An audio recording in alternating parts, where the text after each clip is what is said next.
ఏం లేదు లాంటి తెగేసి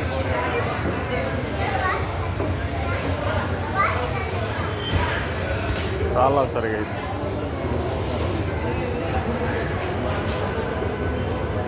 దీనికి చాలా వీడియోస్ వస్తాయి మామూలు యూట్యూబ్లో. అయిపోయింది కానీ ఇది కావటం లేదు, అప్లోడ్ కావటం లేదు. 2020 2021 అయితే ఫేమస్, ఫుల్ ఫేమస్. మంచి బ్రాండ్ అంబాసిడర్ కూడా వచ్చినాడు కదా దానికి. చిన్న చిన్న వేరాడు.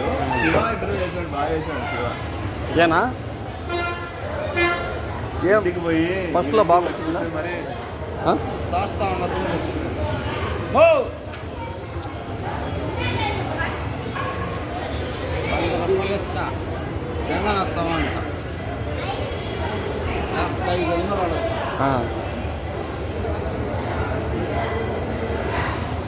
చిన్న ఉన్నప్పుడు ఏదో యాక్సిడెంట్ అయింది అన్నారు కదా.